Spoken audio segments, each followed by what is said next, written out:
ባለፉት 7 ዓመታት የመደመር መንግስታችን ለውጥ ለማምጣት ትኩረት አድርጎ ከለውጡ በኋላ ሲሰራባቸው ከነበረባቸው የኢትዮጵያ መሰረታዊ ስብራቶች ተብለው ከተለዩት ውስጥ አንዱ የአካባቢ ጥበቃ ጋር የሚያያዝ ነው። እሱ ላይ ያለውን ከፍተኛ መዛባትና የበረሃማነት መስፋፋት የአካባቢ ደን መራቆትን ለማስተካከል የአረንጓዴ አሻራ ፕሮግራም ተቀርጾ ሲሰራ ቆይቷል። በክልላችንም በዚህ ስራ ባለፉት 7 ዓመታት 28 ቢሊዮን በላይ ችግኝ ተተክሏል። በዚህም በክልላችን 17% የነበረው የደን ሽፋን ወደ 29% በላይ ሊያድግ ችሏል። ይሄ ከፍተኛ የሆነ ውጤት ነው ሊባል ይችላል።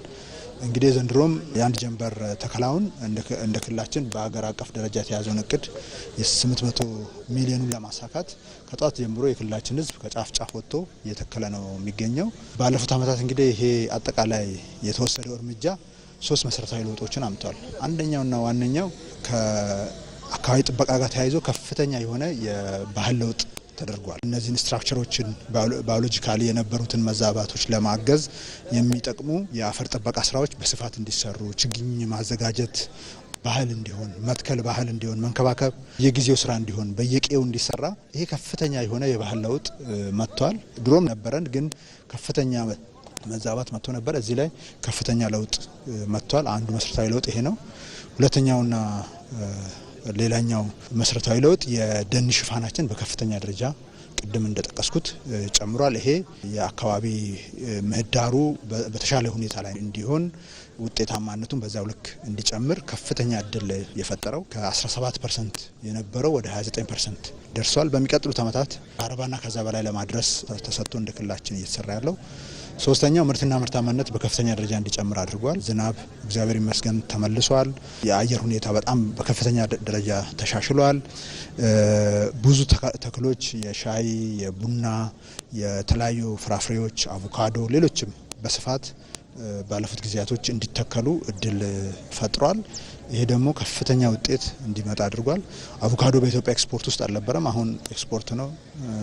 ሙዝ የኢትዮጵያ ኤክስፖርት ውስጥ አልነበረም፣ አሁን ኤክስፖርት ነው። ይሄ የአረንጓዴ አሻራ ውጤት ነው። ቡናችን 600-700 ሚሊዮን ዶላር ነው ከላዩ ላይ የሚገኘው። አሁን 3.1 ቢሊዮን በላይ ነው ዘንድሮ የተመዘገበው። በሚቀጥሉት ዓመታት 5-6 እያለ መሄዱ አይቀርም። ይሄም በአረንጓዴ አሻራ ውጤት ነው።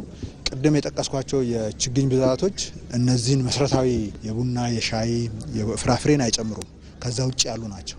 እነዚህን ደግሞ ራሳቸውን በቻሉ ፕሮግራሞች ተቀርጸውለት በዚሁ መንፈስ እየተሰራ ነው ያለው።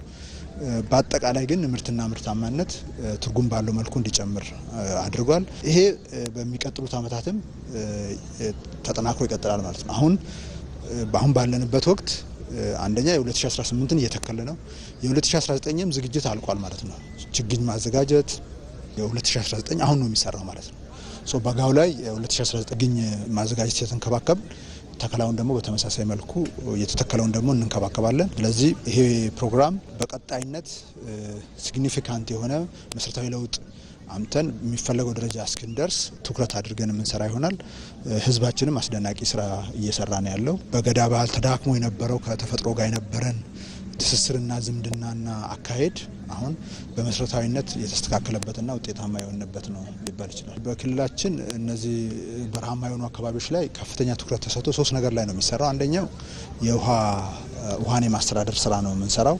ይህንን ትናንሽና መካከለኛና ትናንሽ ግድቦችን መስራት፣ እያንዳንዱ አርብቶ አደር በየቤቱ ውሃ ማከማቻ እንዲኖረው ማድረግ፣ ኢሪጌሽኖችን፣ መስኖ ስኪሞችን መስራት አንደኛው ስራ ነው።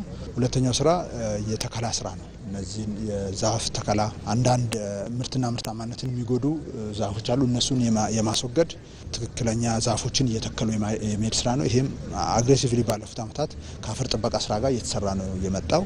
ሶስተኛውና መሰረታዊ ነገር ለዚህ አካባቢ የሚሆን ምርት እንዲያመርቱ ማድረግ ነው። ለበረሃማ አካባቢ የሚሆኑ ምርቶችን የተለያዩ ኢኒሼቲቮችን ቀርጸን እየሰራን ያለ ነው። በዚህ አካባቢ ለምሳሌ የፍራፍሬ ላይ ትኩረት ተደርጎ እየተሰራ ነው ያለው። ጥጥ እሱም በተመሳሳይ መልኩ የዚህ አካባቢ ኢኒሼቲቭ ቀርጸን እየተከለ ነው ያለው።